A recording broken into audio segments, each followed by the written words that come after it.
أعوذ بالله من الشيطان الرجيم నేను శపించబడిన బహిష్కరించబడిన శైతాన్ నుండి రక్షణ పొందటానికి అల్లాహ్ శరణు వేడుకుంటున్నాను. وبدا لهم سيئات ما عملوا وحاق بهم ما كانوا به يستهزئون. అప్పుడు వారి ముందు వారు చేస్తూ ఉండిన దుష్కార్యాలు ప్రత్యక్షమవుతాయి. మరియు వారు దేనిని గురించి పరిహాసమాడుతూ ఉన్నారో అదే వారిని క్రమ్ముకుంటుంది. وقيل اليوم ننساكم كما نسيتم لقاء يومكم هذا ومأواكم النار وما لكم من ناصرين. మరియు వారితో ఇలా అనబడుతుంది, ఈ రోజు మేము మిమ్మల్ని మరచిపోతాము.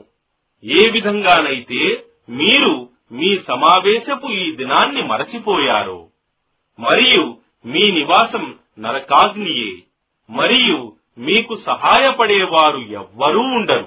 ذلكم بأنكم اتخذتم آيات الله هزوا وغرتكم الحياة الدنيا فاليوم لا يخرجون منها ولا هم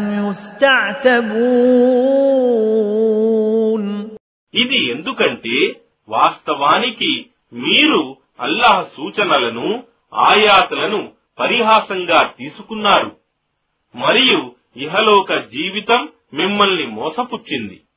కావున ఈ రోజు వారిని దాని నరకం నుండి బయటికి తీయడం జరగదు, మరియు వారికి తమ తప్పులను సరిదిద్దుకునే అవకాశమూ దొరకదు.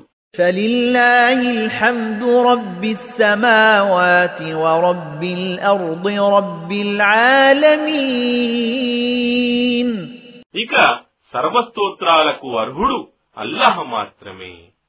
ఆయనే ఆకాశాలకు ప్రభువు మరియు భూమికి ప్రభువు.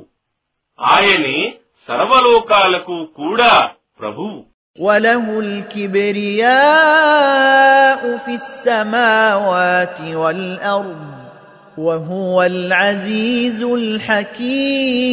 الحكيم.